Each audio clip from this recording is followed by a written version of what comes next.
my weight loss transformation, where I lost 150 pounds in 9 months and then became a champion bodybuilder, executive producing a lot of films and short films, and even doing things with Spike Lee. So it takes a certain level of checking your ego out the door, a certain level of humility. Welcome back, everyone, to the Financial Dad Podcast. My name is Bridget Sisko. I am the daughter of the financial dad, Tim Smith, and we have an incredible guest for you all today. We have Anthony Lolli with us, someone who is inspiring me through his real estate career, through the fitness journey, through the Biohack Yourself documentary that has just come out as we release this episode. So welcome, Anthony. So happy to have you on the show today. Thank you for having me, guys. Thank you. Beautiful. Dad, why don't you do a little intro to Anthony and start the show off for us today? Yeah, sure. Great. Thank you, Bridget. Appreciate that. So Anthony and I met, I would say, I don't know, a year and a half ago, somewhere along those lines. He is very familiar with a doctor in the Sarasota, Florida area that Bridget's mother, my wife, works for. And so we've met a number of times because we've been at events together. And then Anthony has been with his crew filming at various events at that same clinic that is in Sarasota. And so our paths have crossed a number of times. And he's always delightful, friendly, talkative, terrific person. And he is a very accomplished person, which I think is the thing that stands out when you look at his bio and the information on him.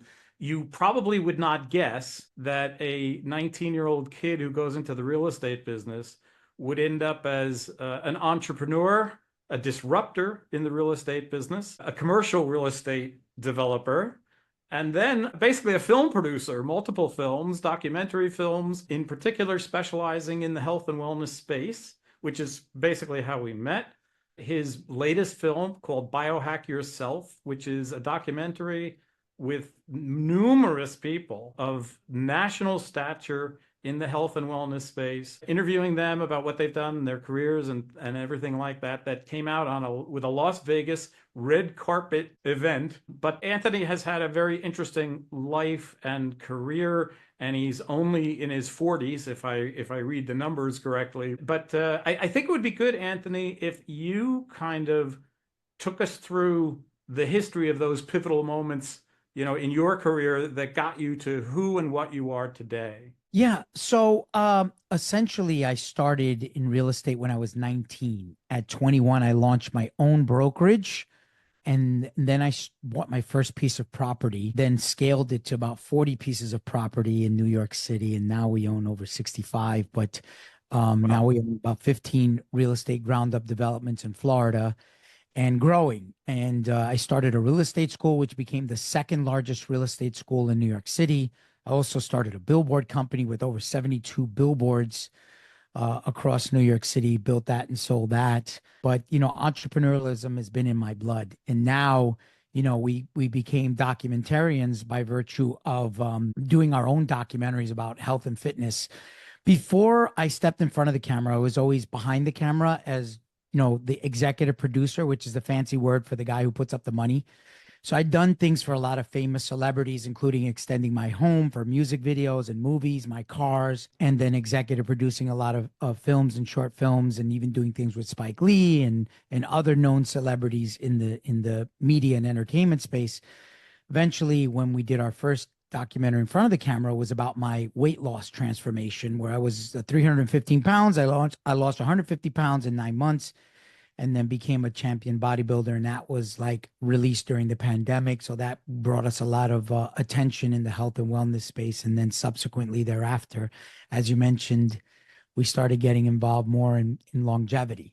So that's we're in that now. And now we essentially own the first of its kind longevity news outlet. So on the heels of the documentary release, with all the attention and publicity and traffic, we now essentially are the news for the longevity and wellness community, with journalists, peer review faculty, advertisers, sponsors, and we're now the it company for longevity documentary. So we're filming Shield, which is an all-female health documentary, a biological dentist documentary, and also a pet longevity documentary. So 3 new documentaries in the longevity space coming out in 2025. So we're excited about that. It's so Wow. amazing.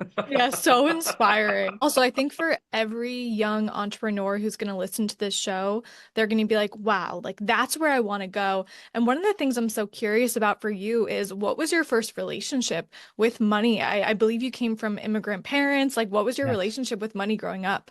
Well, two different perspectives, right? My mother was an immigrant from Ecuador. She came to this country with $20 in her pocket, and 10 of it she had to pay to get her visa stamped coming in through the door. She lived in an abandoned building, worked in sweatshops, and then eventually worked her way to become a beautician and a home attendant. So I have that, immigrant mindset mentality that she instilled in me. My dad, who was always older, right? And he was a World War II veteran, graduated with a double master's degree from Juilliard, high level of academia, became a public school teacher, and then decided to get involved with becoming a street entertainer, street vendor, with doing photo with the parrot. We'd take a big exotic blue and gold macaw, put it on your shoulder, and take a Polaroid picture and charge you $5 and going to all the different restaurants and tourist places in New York City. So I was his trusty assistant. So my first relationship with money was essentially working alongside with my father as the chubby kid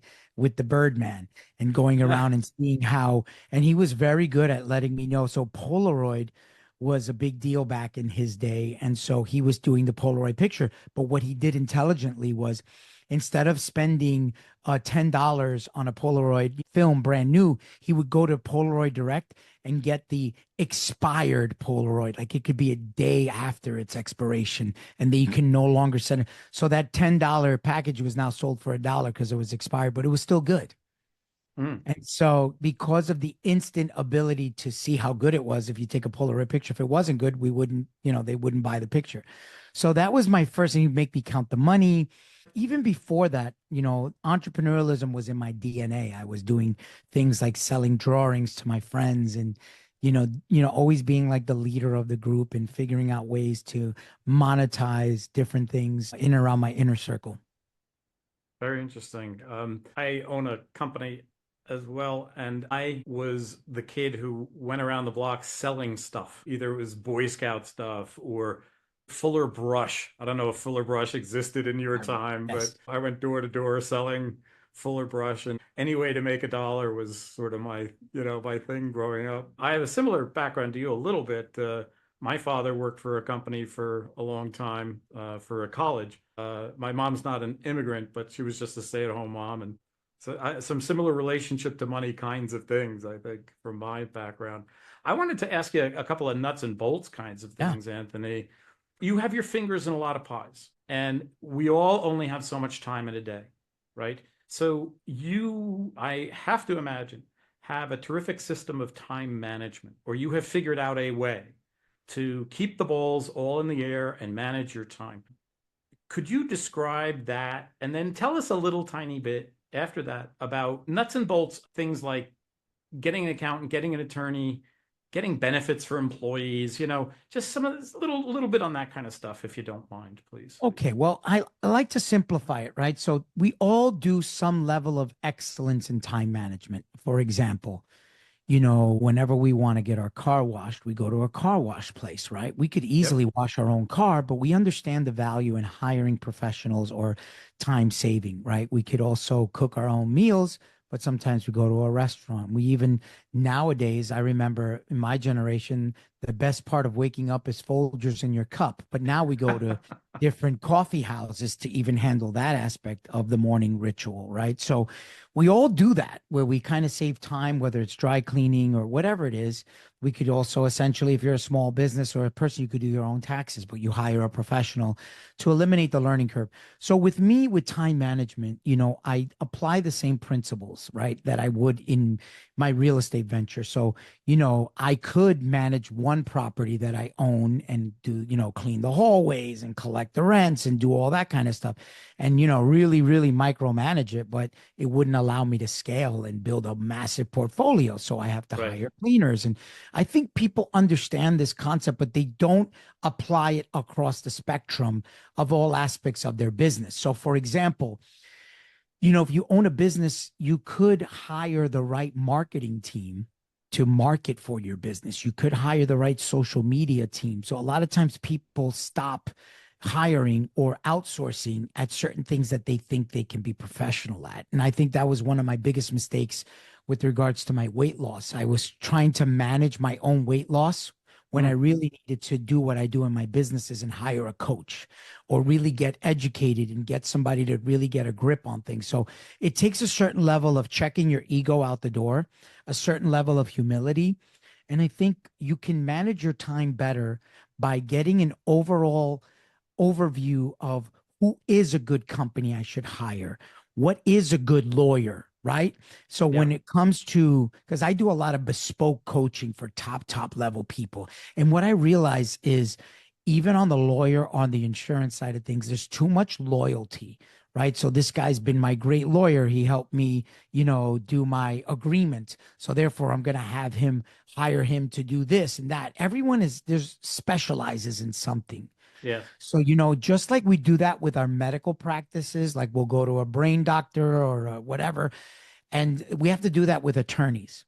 So no attorney, because otherwise the attorney's going to bill you for their education and learning that craft, and they may not be a master in it. Right. And so one of the best things you want to do is take a look at your other people that you admire and say, who is their attorney? Networking is key. And so depending on your industry, and then also I like attorneys that charge flat rate. I don't like attorneys that do hourly. They're going to take you for a long ride. You know what I mean? That means you really don't know what the heck you're doing. And that means you want to, charge me $800, $500, $300 an hour to what? Figure it out. I'm coming to you. You should know the beginning, middle, and end. You're an expert, right?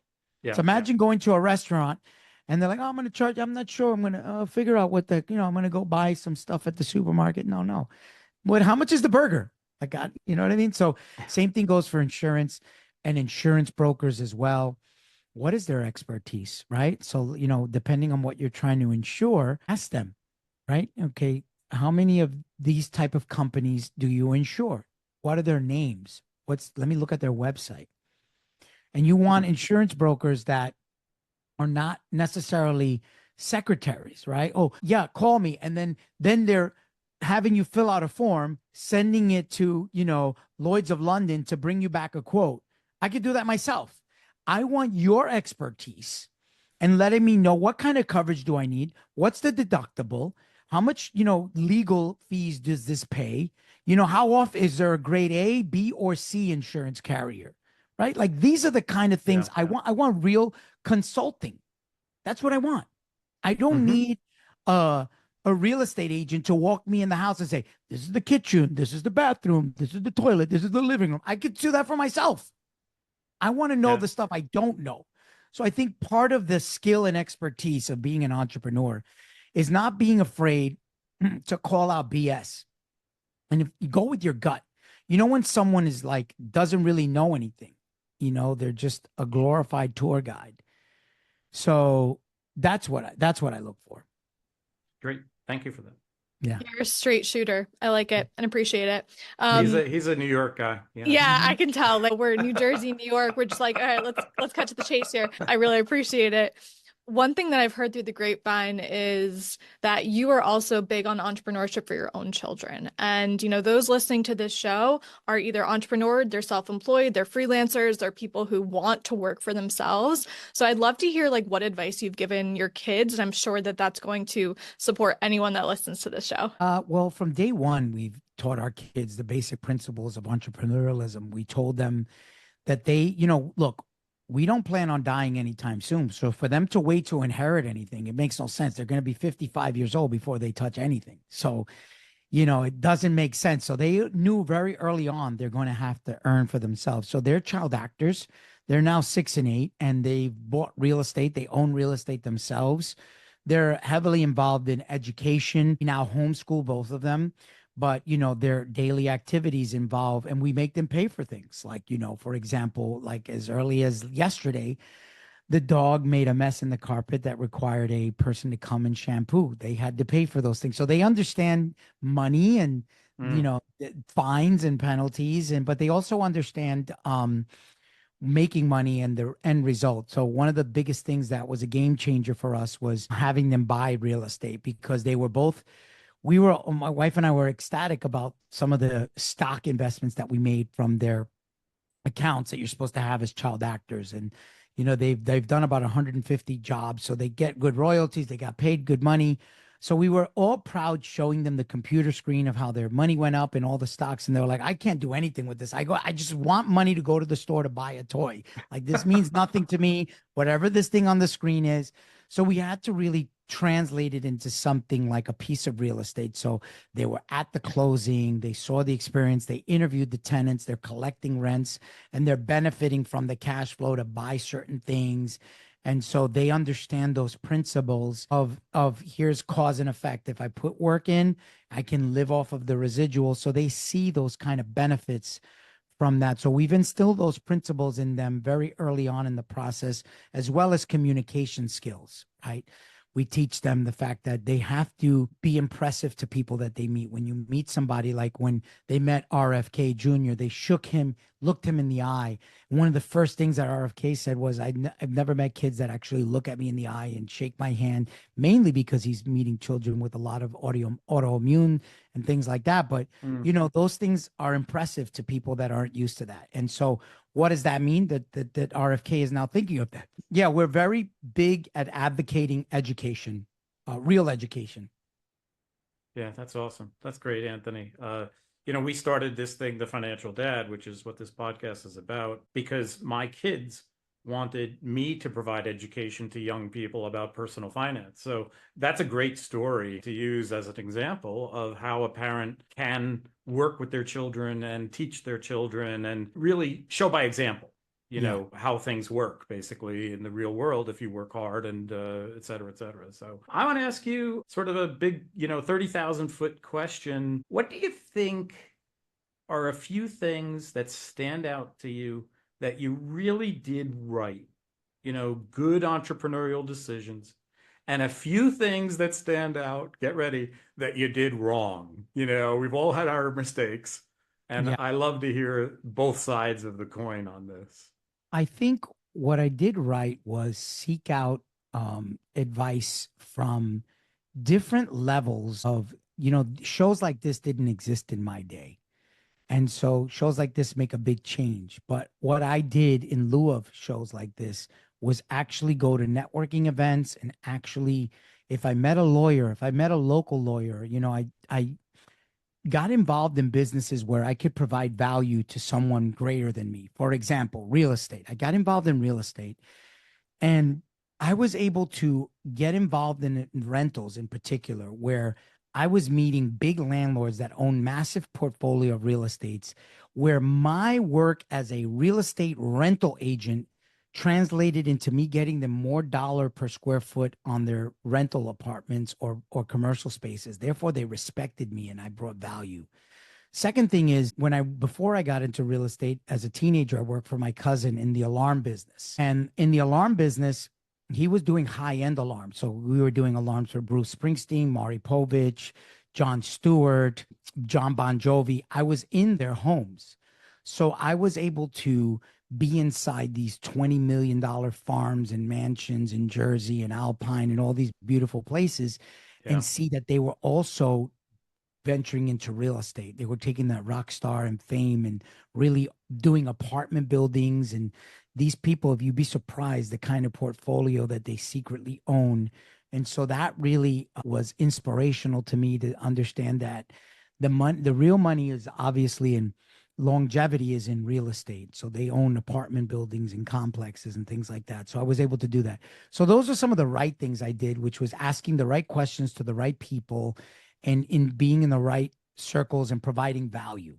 You know what I mean? Mm-hmm. And so that was one thing. Like a caddy is, if you're caddying for a golf caddy is caddying for somebody, that person appreciates them and, will mentor them if you know how to ask the right questions to the person you're caddying for. So essentially I was doing that in business. And then what I did wrong, I think, was not firing soon enough certain people.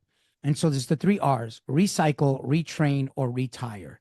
And so, Hmm. one of the things that traditionalists do is they feel very proud that this perfect person worked for me for 20 years, 10 years, 15 years.